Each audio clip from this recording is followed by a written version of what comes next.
प्रत्येक यशस्वी प्रवासामागे जिद्द, मेहनत आणि कठोर परिश्रम असते। बसरेवाडीतील रोहिणी पाटील यांनी देखील आपल्या मेहनतीच्या जोरावर मुंबई पोलीस भरतीमध्ये परीक्षा उत्तीर्ण करून मुंबई पोलीस दलात कॉन्स्टेबल या पदावर आपले स्थान मिळवले।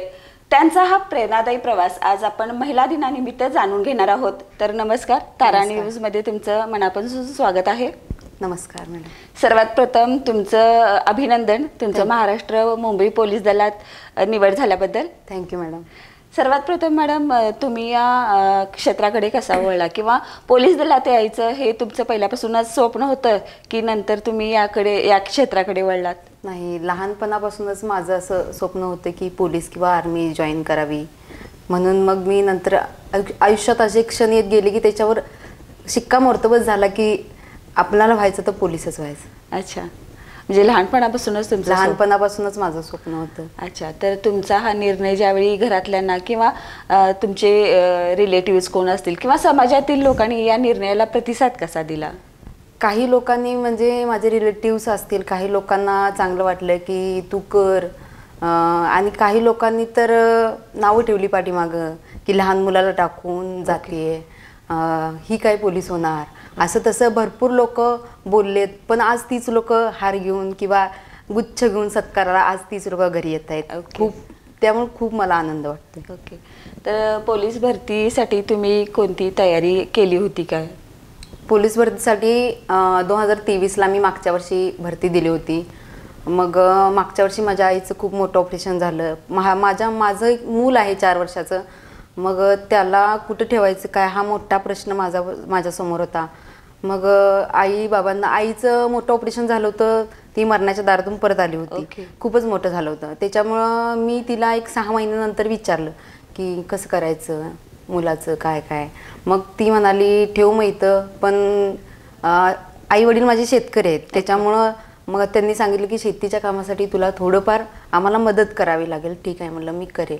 मग त्याच्यानंतर मी अकॅडमी जॉईन केली मार्चला कोनवडे स्वराज्य करिअर अकॅडमी प्रदीप पाटील सरांच्या इथं जॉईन केली। त्याच्यानंतर असे भरपूर माझ्यासमोर अडचणी निर्माण झाल्या की त्या अडचणीला सामोरं जाऊन मी आज इथं आहे तुमच्यासमोर।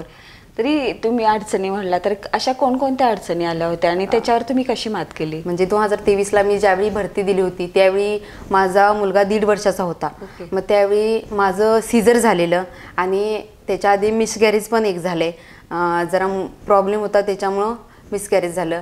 आणि मग मुलाला माझ्या दूध सोडून, म्हणजे दूध होतं ना, मग ते दूध सोडून मग मी त्याला प्रॅक्टिस करायचे। मग प्रॅक्टिस करताना खूप मला शारीरिक म्हणा किंवा मानसिक म्हणा खूप त्रास झालेला आहे त्यावेळी। आणि नंतर मग ते मी 3 महिने प्रॅक्टिस केली। नंतर मग त्यावेळी 2023ला काही झालं नाही। मग 2024ला मी स्वराज्य करिअर जॉईन केलं आणि तिथं पण स्टार्टिंगला मला खूपच त्रास झाला, कारण सीझर असल्यामुळं खूपच त्रास झाला। नंतर मग ती 1-2 महिने लागले मला कव्हर व्हायला, नंतर मग व्यवस्थित झालं, नंतर रुटीन व्यवस्थित माझं झालं। ओके, आता तुम्ही महाराष्ट्र मुंबई पोलीस दलात भरती झालाय, तर अशी तिथं कोणती आव्हाने आहेत असं तुम्हाला वाटतंय? आव्हाने तर मुंबई पोलीस म्हटल्यावर तुम्हाला माहितीच असेल की मुंबई पोलीस म्हटल्यावर किती आव्हानांना फेस करावं लागतं। मुंबई पोलिसांचं जीवन कसं असतं एकंदरीत तुम्हाला थोडंफार माहिती असेल। आव्हानं म्हणजे त्यांना ड्युटी पण भरपूर असते आणि एनी टाईम कधीही अडचणी असेल तर फेस करावं, रात्री तर रात्री ड्युटीला जॉईन करावं लागतं। अशा भरपूर अनेक अडचणी आहेत। ओके, तर तुम्ही याच्यासाठी मनाची तयारी केलेली आहे? हो, मनाची तयारी केलेली आहे, कारण का ह्यासाठी हा प्रवास इथपर्यंत खूप स्ट्रगल घेतले मी ह्या प्रवासासाठी। स्ट्रगल म्हणजे म्हणायचं गेलं तर मी घरी जाऊन येऊन पप्पांना शेतात मदत करून, म्हटलं तर रोपला म्हणा किंवा भात कापणीला म्हणा, हे सगळ्यांना मदत करत मग मी इथपर्यंत आज पोहोचले आहे। महत्त्वाचं सांगायचं गेलं तर माझ्या नवऱ्याने मला खूप म्हणजे खूप साथ दिलेली आहे आणि माझ्या दिराने पण मला सपोर्ट केला आहे, घरच्यांनी सासरच्यांनी पण सपोर्ट केलेला आहे, त्याच्यामुळे आम्ही आज इथं आहे। ओके, पोलीस भरती करत असताना एक महिला उमेदवार म्हणून तुला कोणत्या अडचणी आल्या होत्या? म्हणजे सांगायचं गेलं तर मुलींचा पिरियड्स वगैरे काळ असतो, त्या काळामध्ये पण भरपूर अडचणी येत होत्या. त्या काळामध्ये प्रॅक्टिस चालूच ठेवणं किंवा इतर बाबी, आता फिजिकल करत असताना बाय चान्स काहीतरी आपल्याला त्रास होतो किंवा आपण आजारी पडतो, तर त्या टायमिंगमध्ये भरपूर घरातल्यांची उणीव भासली. अशा भरपूर, आणि माझं लहान मुलं असल्यामुळं मला मुलाची एवढी आठवण येत होती की पण काही पर्याय नाही, केलंच पाहिजे. अच्छा, तर भरतीच्या वेळी असा कोणता किस्सा आहे का जो तुझ्या लक्षात राहिला नेहमीसाठी? भरतीच्या वेळेचा असा किस्सा सांगायचं गेलं तर आम्ही भरतीला सकाळी पहाटे 8च्या सुमारास आम्ही गेलो होतो फिजिकलसाठी. आणि मग फिजिकलसाठी सकाळी आपण फक्त नाश्ताच करून गेलो होतो, का तर आता फिजिकल थोड्या वेळाने 12पर्यंत तरी होईल असं वाटलं होतं. पण आम्ही गेलो, तिथं थांबलो, पहिली बॅच, दुसरी बॅच, असे करत करत करत आम्हाला अक्षरशः दिवसभर उपाशी राहावं लागलं. म्हणजे फक्त नाश्ता काय तो सकाळी अल्पाहार खाऊन गेलतो त्याच्यावरच. आणि आमचं फिजिकल झालं संध्याकाळी 6 वाजता. आमचं सांगायचं गेलं तर आम्ही उपाशी होतो, अक्षरशः चक्कर येत होती त्यावेळी. तरीही थोडंफार आम्ही सफरचंद वगैरे म्हणा, ॲपल म्हणा, काहीतरी असे थोडंफार घेऊन गेलो. त्याच्यावर आम्ही फिजिकलमध्ये थोडे मला मार्क कमी पडले, कारण का माझा तब्येत पण त्यावेळी ठीक नव्हती आणि अशा परिस्थितीत मी फिजिकल दिलेलं होतं. आणि त्यावेळी माझ्या मनाजोगा स्कोर झाला नव्हता, तरी पण मी स्वामींवर विश्वास ठेवला. स्वामी म्हणतात ना, दरवी भिवू नकोस, मी तुझ्या पाठीशी आहे. त्या विश्वासाच्या जोरावर मी पुढे चालत राहिले आणि आज यशाच्या शिखरापर्यंत पोहोचले. तर हे सगळं करत असताना तुझ्या कुटुंबाची साथ तुला कशी मिळाली?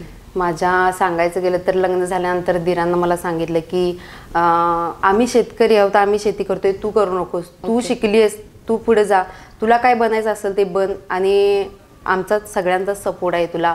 नवऱ्यानं मला भरपूर साथ दिली. आई वडिलांनी तर आई वडील असतात, त्यांनी तर जन्मापासूनच प्रत्येक क्षणाला, काही चुकीचं असो किंवा चांगला असो, प्रत्येक क्षणात त्यांनी मला साथ दिलेली आहे. आज आहे आई वडील, नवरा आणि आमच्या घरातल्यांच्या दीर म्हणा, ह्यांच्या ह्याच्यावर मी आहे इथे. आणि सांगायचं गेलं तर मेन म्हणजे महत्त्वाचा मुद्दा म्हणजे माझं लहान मुलं होतं. लहान मुलाला काही व्यक्तींनी पैशात किंवा सोन्यात तोललं होतं. ही गोष्ट कुठंतरी माझ्या मनाला खटकत होती की नाही, की त्यांनी माझ्या मुलाची किंमत सोन्यात किंवा पैशात केली. ह्या गोष्टीबद्दल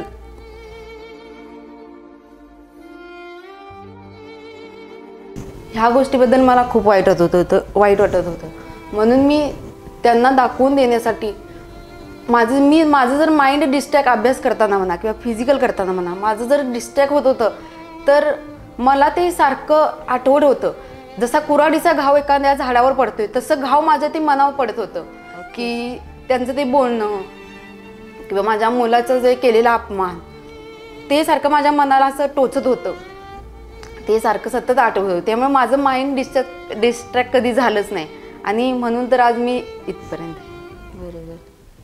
तर एक महिला उमेदवार म्हणून तुम्ही या क्षेत्राकडे येणाऱ्या महिलांना काय संदेश द्याल?